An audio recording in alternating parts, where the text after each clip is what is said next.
Greetings, everyone. Thank you for joining me today.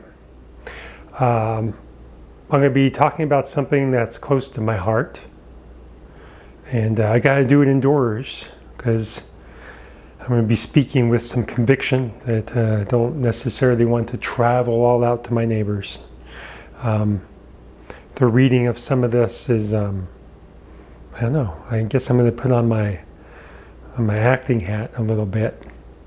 So, with that aside, today I'm going to touch on something that could be seen as controversial, especially in this current state of self-delusion occurring through the misuse of social media and elsewhere.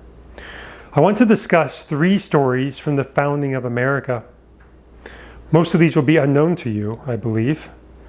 And currently, as many of you may be aware, there is a movement to portray the people who were tasked by a higher power to help birth a new nation as the most vile persons to walk the earth.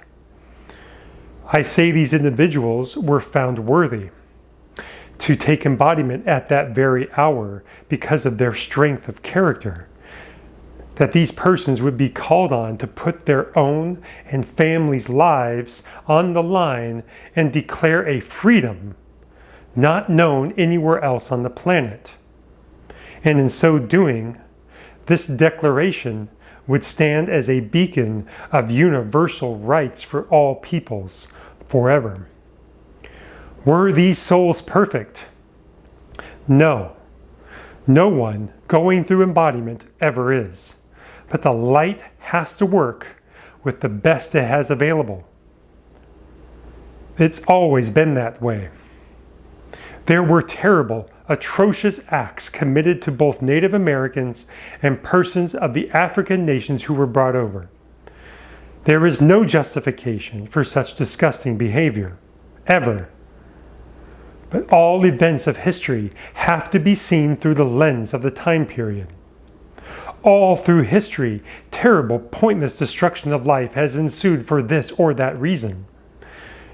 For example, Genghis Khan and his army slaughtered, raped, and enslaved something like 50 million people.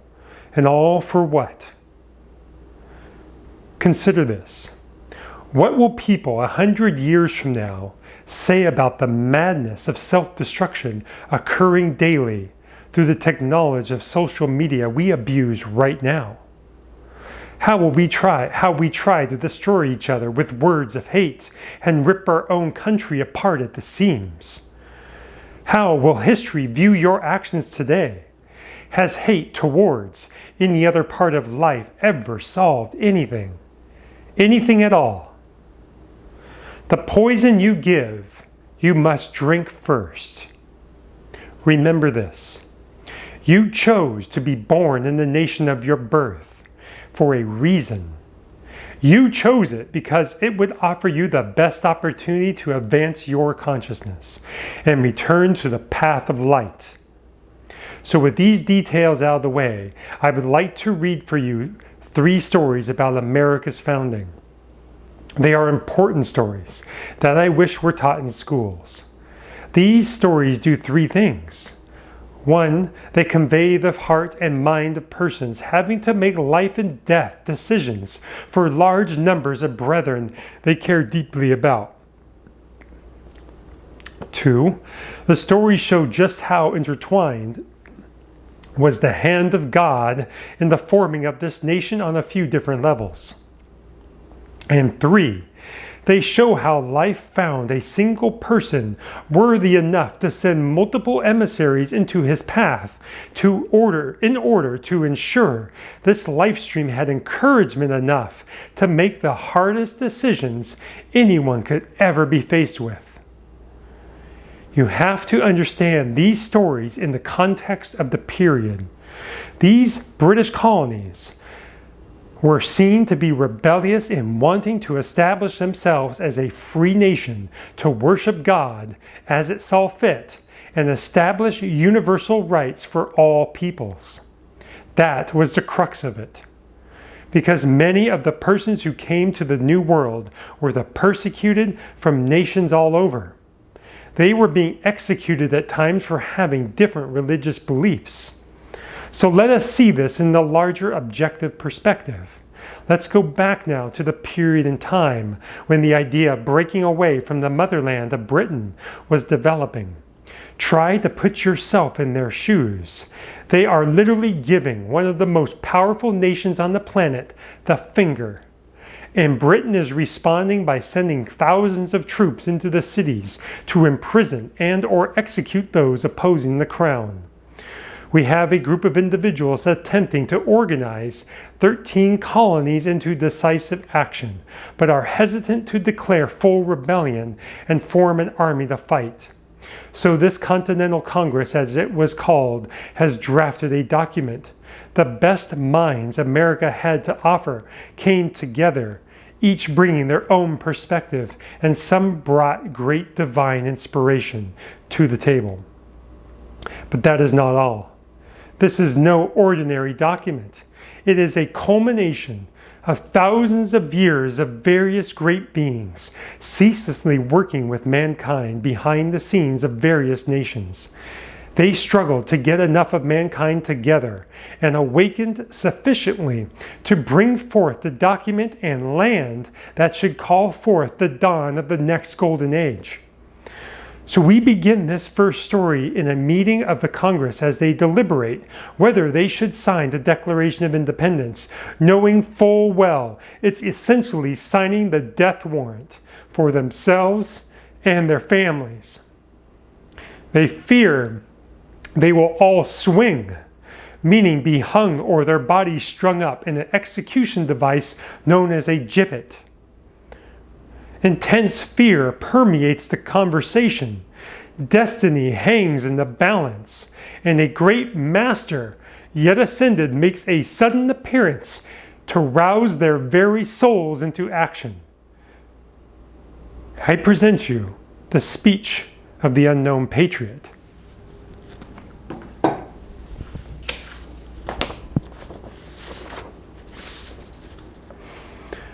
So as the delegation is arguing and conversing amongst themselves,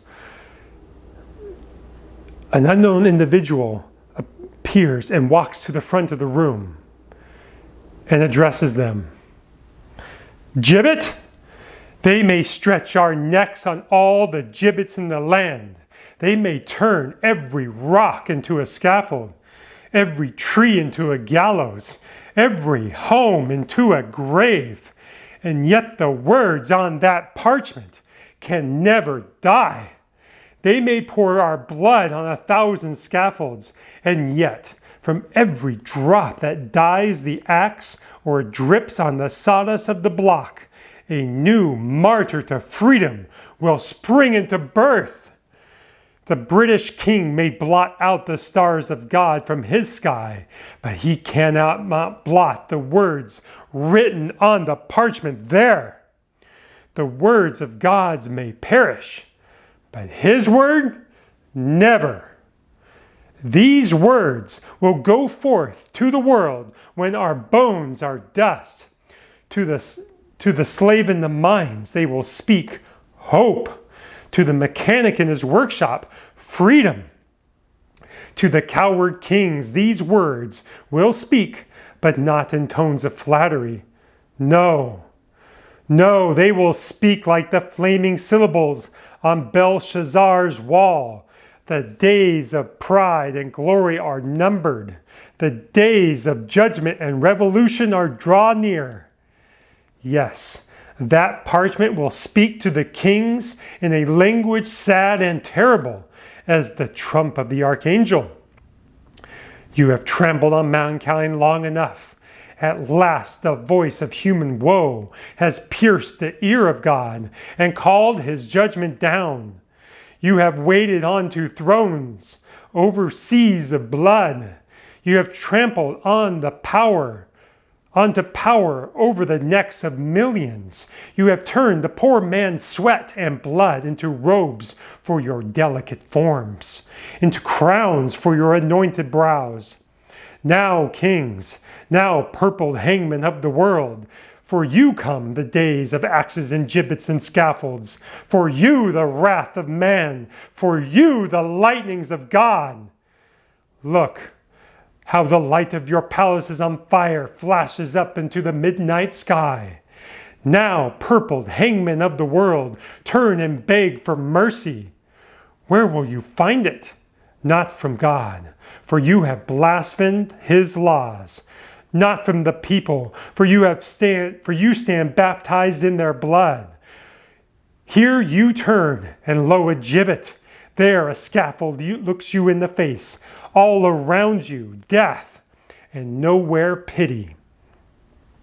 Now, executioners of the human race, kneel down. Yes, kneel down upon the sawdust of the scaffold. Lay your perfumed heads upon the block. Bless the axe as it falls, the axe that you sharpen for the poor man's neck. Such is the message of that declaration to man, to the kings of the world. And shall we falter now, brethren? Shall we start back, appalled when our feet press to the very threshold of freedom? Do I see quailing faces around me?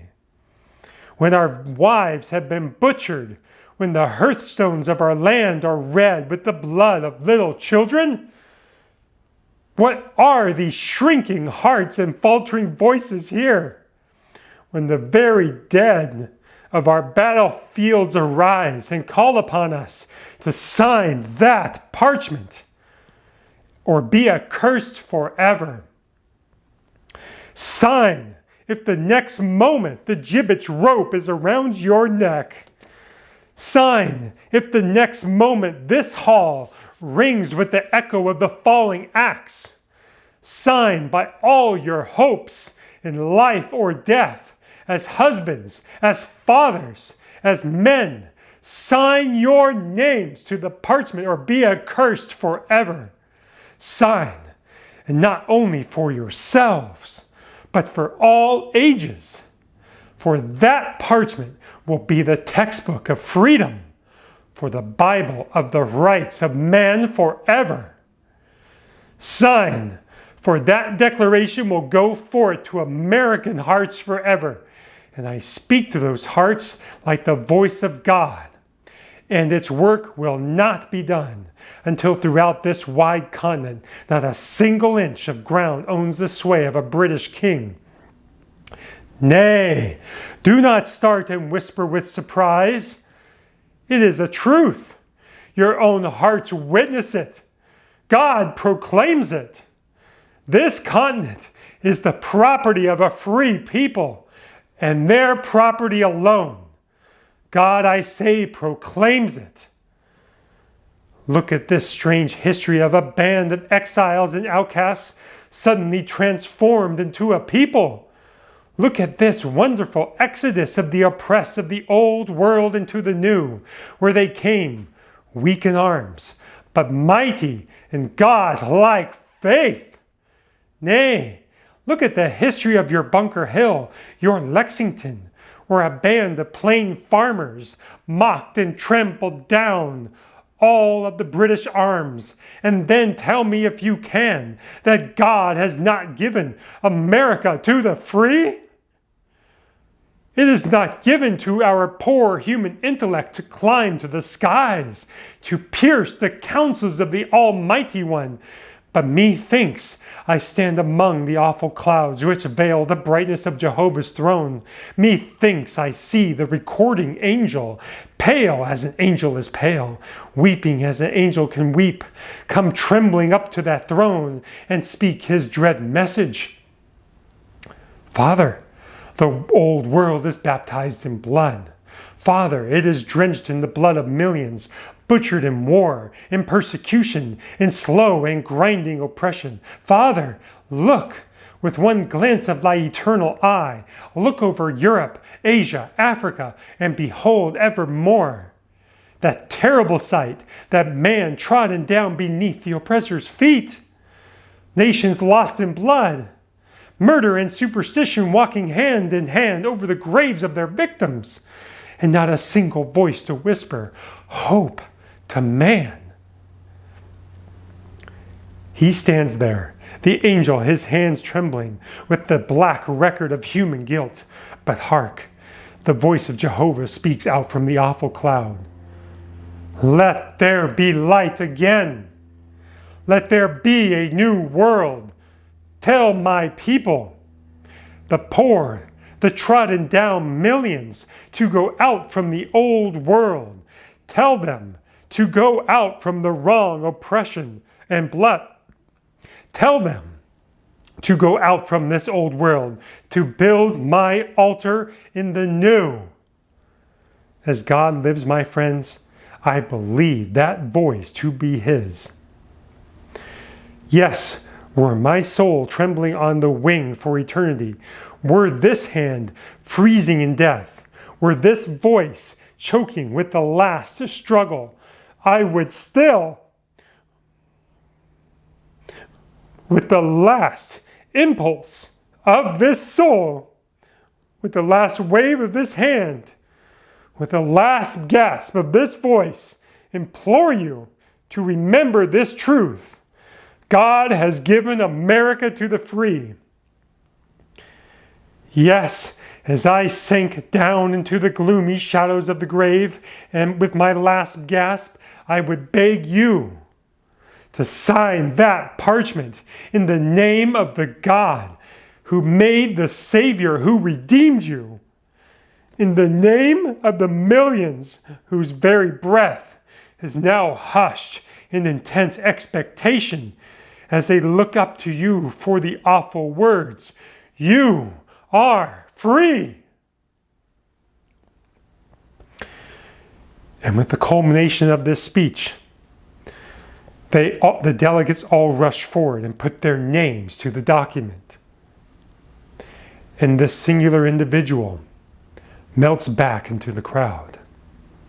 The delegates, in their exuberance, congratulate each other and look around for the man who had just given them the most rousing speech of their lives. Yet he was not to be found.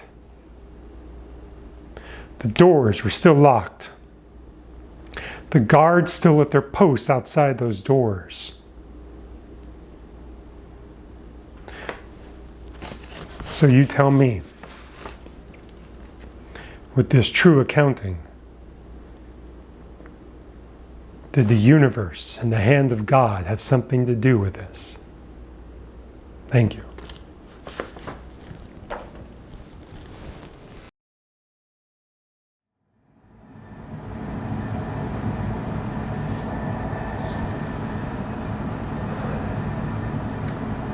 All right, now for the second story. I'll sit down because I don't have to be so animated. It's a nice, quiet story. All right, so bringing us back into the moment, the declaration has been sent off to the King of England, and war is already upon the shores, and more ships and troops are coming to America's shores. The Continental Congress has selected a man to head the army and be its general. But can it even be called an army, this collection of farmers and common folk? There is a great chance everyone will be slaughtered against the disciplined and well-armed professional redcoats.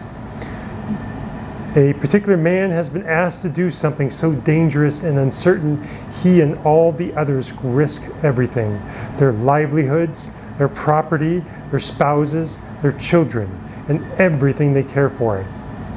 What would you do if you had this same decision to make?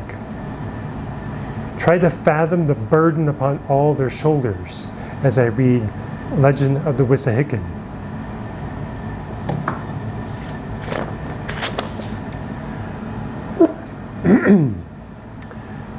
All right. Near Philadelphia, on the banks of the lovely Wissahickon River, there was once a Protestant monastery where lived a brotherhood of noble men who had left Europe and sought a home in the wilderness where they might worship God in their own way, far from the courts of kings. They were known as fanatics. About 1 mile from the old monastery, there lived a man who was of the brotherhood in belief, but not with them, because he had brought with him to the New World his young son and baby daughter. He was a nobleman of wealth and position, whose religious beliefs were tolerated neither by Protestants nor Catholics. He had lived patiently and quietly in the old world, doing his best and faithfully serving his king, until his beloved wife died. Then he had given up his castle, his lands, his title, and most of his great possessions, and fled across the sea with his young son and baby daughter to make a home in the old-time blockhouse of the Wissahickon wilderness. There he lived and studied the book of Revelations for 17 years. Meantime, his little son became a noble youth who shared in his father's every hope and conviction. His baby daughter became a fair maiden, lovely beyond words, with golden hair which fell not in ringlets nor curls, but in soft wavy profusion unto her shoulders. We are told that when the shadows were beginning to lengthen, the little family might have, on the last days of 1775, the little family might have been seen walking arm in arm along the banks of the Wissahickon, beneath trees bending under their weight of snow. The father was then known and loved far and near as the priest of the Wissahickon. He wore a velvet cloak with a silver cross suspended by a cord around his neck. The girl, with a look of adoration upon her face, listened without questioning to the conversation between father and brother, in whose eyes shone a light of immortality. For 17 years the old man had studied Revelations, and again he repeated what he had affirmed so many times before as a result of these years of study. The old world, he said, is sunk in all manner of crime, as was the antediluvian world. The new world is given to man as a refuge, even as the ark was given unto Noah and his children. The new world is the last altar of human freedom left on the surface of the globe. Never shall the footsteps of kings pollute its soil. It is the last hope of man. God has spoken, and it is so. Amen.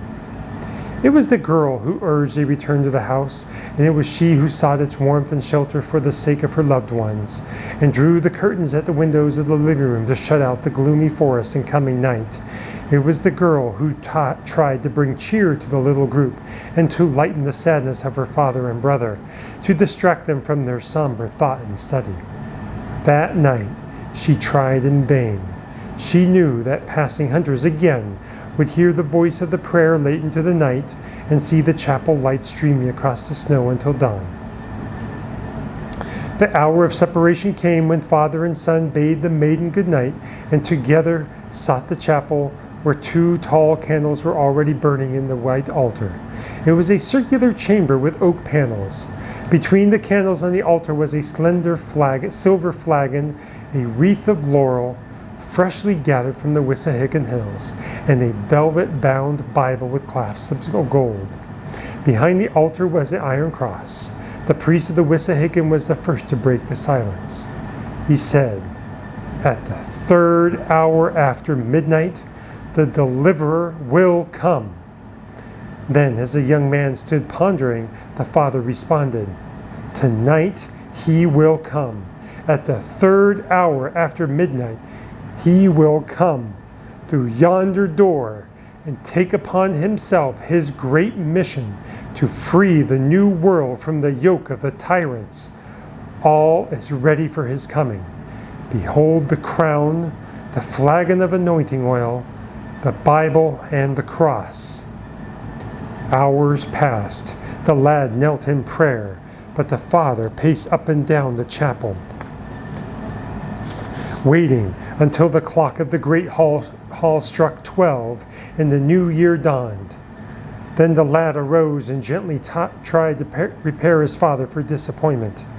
Perhaps they were mistaken. Perhaps they were not right in believing that the time for the deliverer was at hand.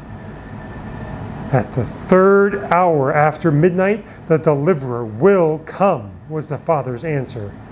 The lad returned to his prayers, and the priest in the Wissahickon continued his lonely watch while the clock struck 1, 2, 3. Then there came footsteps in the hall.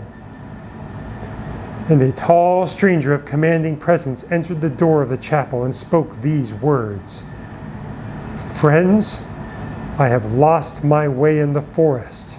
Can you direct me to the right way?" Answered the priest of the Wissahickon, "Thou hast found thy way to usefulness and immortal renown." Wondering, the stranger came a step closer to see if he were being mocked. But the priest of the Wissahickon rapidly questioned him. Did he come from the city? Yes. What was the burden upon his heart? Was it not his country's welfare? Yes. Was he not troubled about the right of a subject to raise his hand against his king? Yes. Then said the priest of the Wissahickon to the amazed stranger, "Thou art called to a great work. Kneel before this altar and hear, in the silence of the night, amid the depths of these woods, I will anoint thee deliverer of this great land."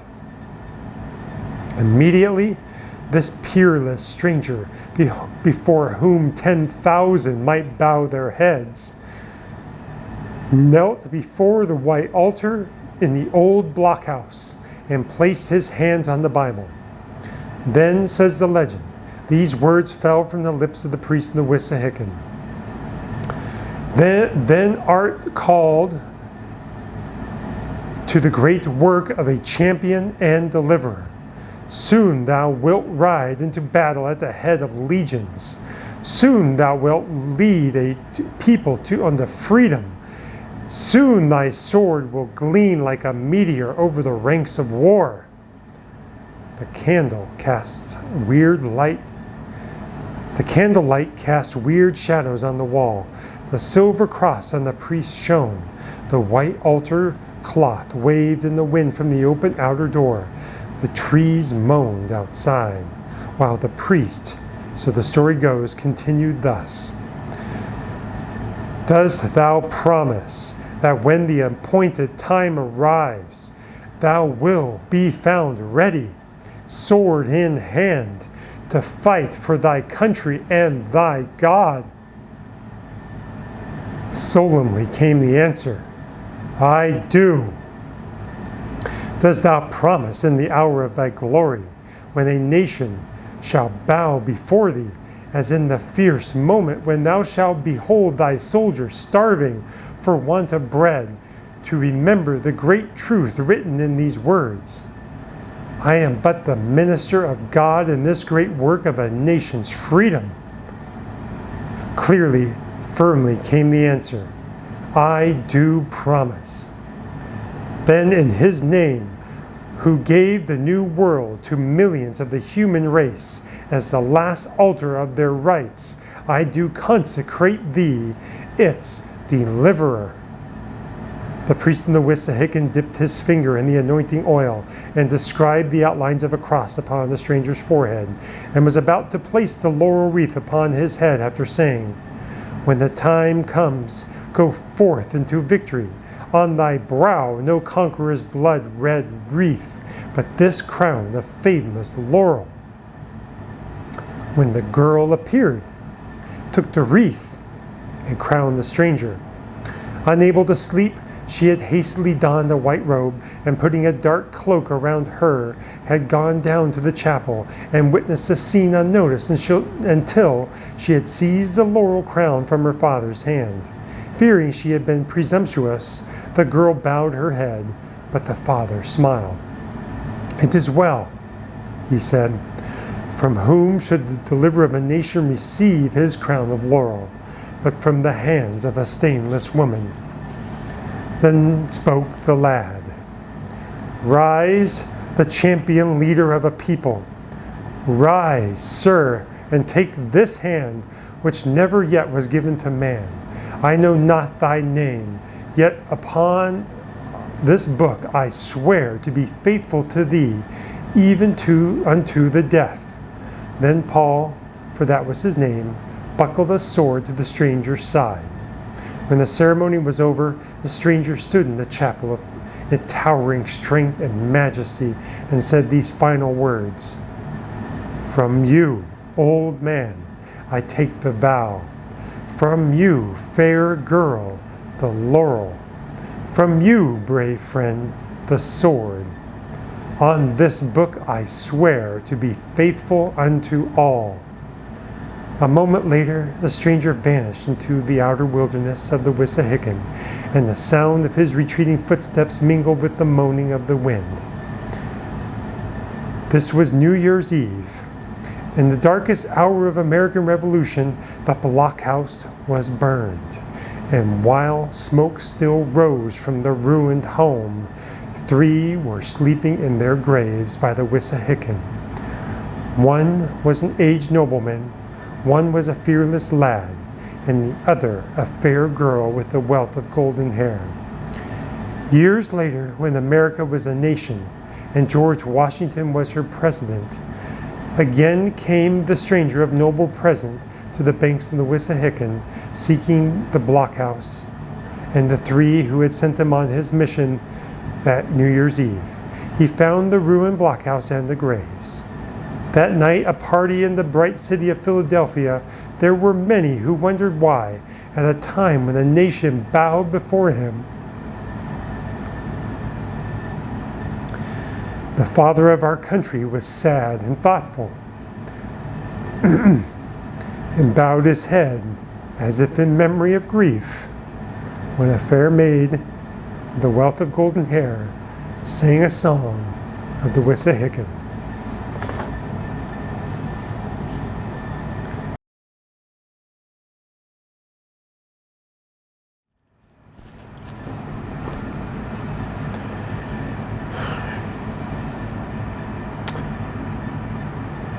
Alright, and now for the third story. We fast forward a few years. The fight has been rough and punishing. The ragtag army under Washington's command is suffering greatly. These are city folk, farmers, and persons from all walks of life trying to survive winter. Fingers, hands, toes, and feet are being amputated for frostbite daily. Grievous wounds are being tended. Supplies are low. Food is low. Morale falling. Hope seems lost. Washington is tormented by all the suffering and deeply cares for all under his command. So I'll read you what is called Washington's Vision, a story recounted by a soldier who was supposedly there.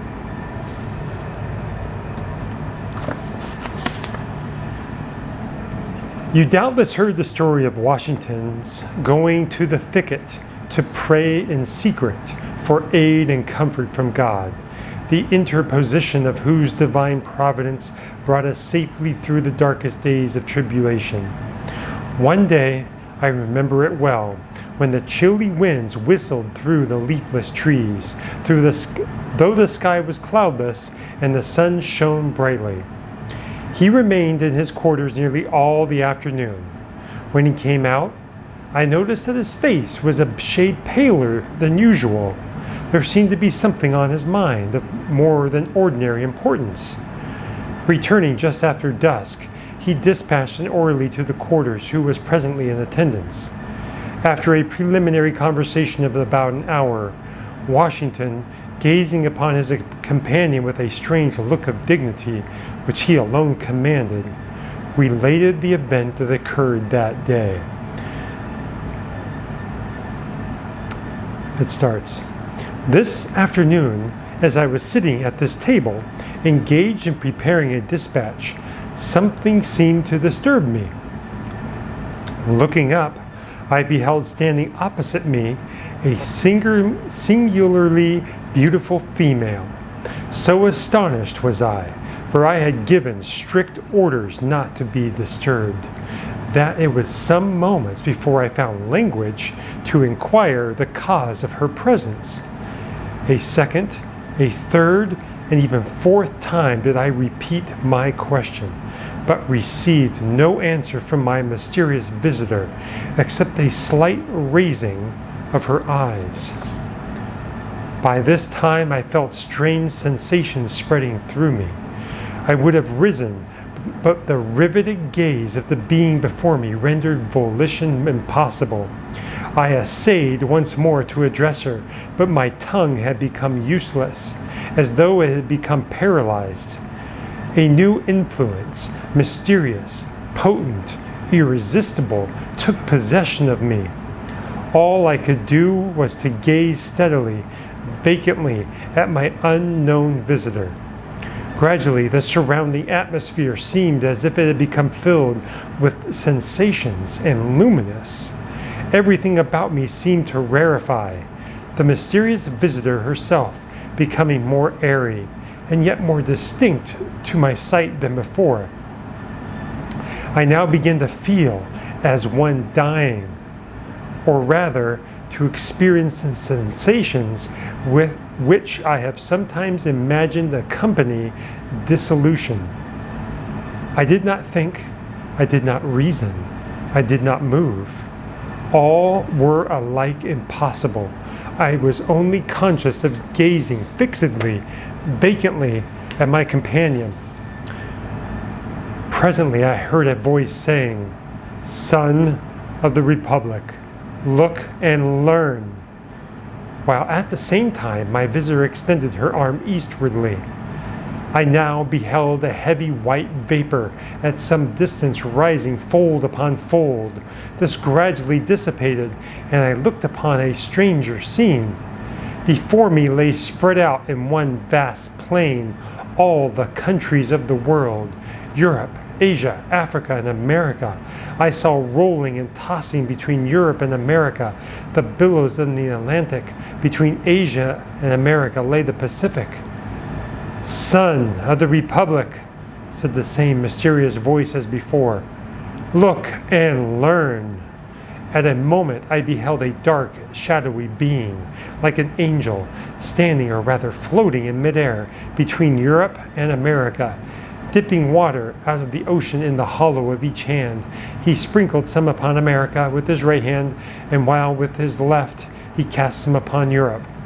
Immediately a cloud raised from these countries and joined in mid-ocean. For a while it remained stationary and then slowly moved westward until it enveloped America in its murky folds. Sharp flashes of lightning gleamed through it at intervals, and I heard the smothered groans and cries of the American people. A second time the angel dipped water from the ocean and sprinkled it out as before. The dark cloud was then drawn back to the ocean, in whose heaving billows it sank from view. A third time I heard the same mysterious voice saying, "Son of the Republic, look and learn." I cast my eyes upon America and beheld villages and towns and cities springing up one after another until the whole land from the Atlantic to the Pacific was dotted with them. Again I heard the mysterious voice say, "Son of the Republic, the end of the century cometh. Look and learn." At this, the dark, shadowy angel turned his face southward, and from Africa I saw an ill-omened specter approach our land. It flitted slowly over every town and city of the latter. The inhabitants presently set themselves in battle array against each other. As I continued looking, I saw a bright angel on whose brow rested a crown of light, on which was traced the word Union, bearing the American flag, which he placed between the divided nation, and said, "Remember ye our brethren." Instantly the inhabitants, casting from them their weapons, became friends once more, and united around the national standard. And again I heard the mysterious voice saying, "Son of the Republic, look and learn." At this, the dark, shadowy angel placed a trumpet to its mouth and blew 3 distinct blasts.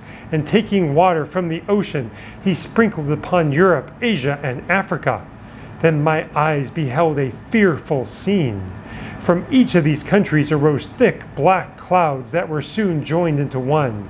Throughout the mass there gleamed a dark red light, by which I saw hordes of armed men, who, moving with the cloud, marched by land and sailed by sea to America.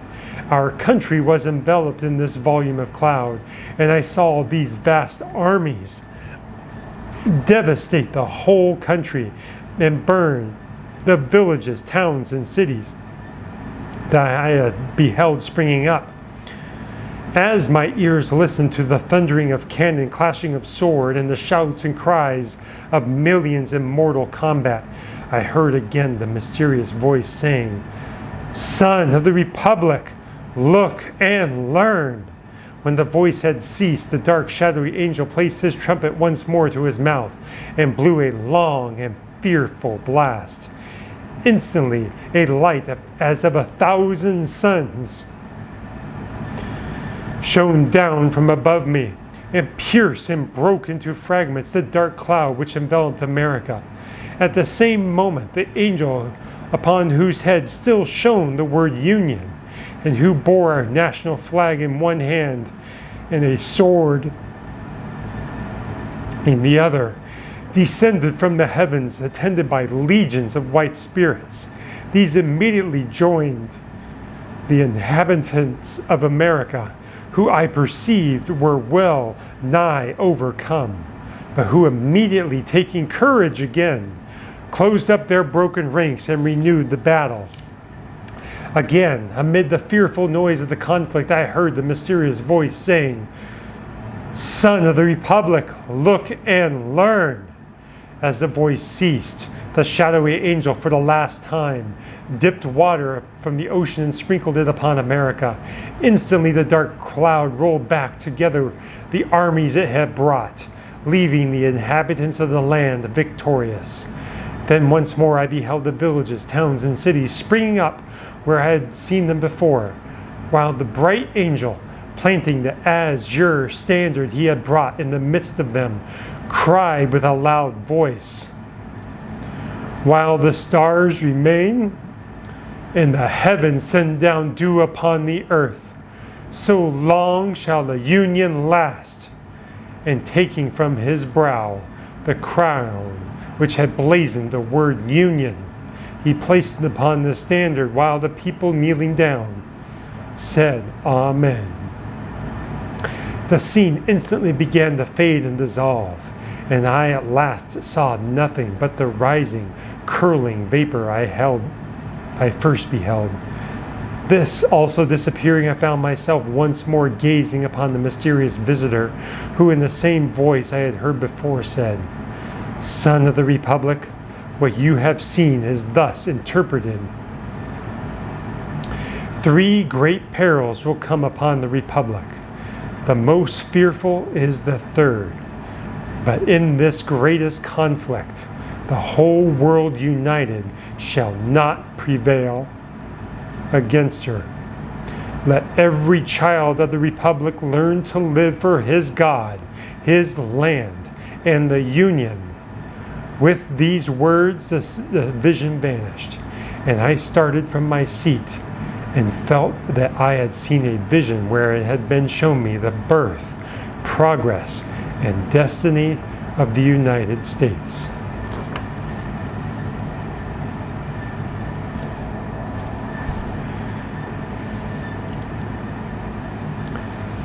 So what is my purpose in sharing these 3 stories? For some reason, these 3 always move me very deeply.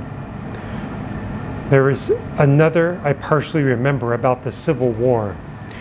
The outcome of the war was in the balance. General McClellan had somehow received a map that showed clearly all the positions of the Confederate armies. That was the moment the tide of the war changed. I guess my purpose is to show that very often there are great beings working behind the scenes to help humanity get through its darkest hours. From individuals to nations, they make what efforts they can to guide us to the light. And as we do as individuals, a nation must rise up from its early errors, make corrections, just as a child fumbles through its early existence and its rebellious teenage years. Eventually, it matures and becomes a responsible citizen.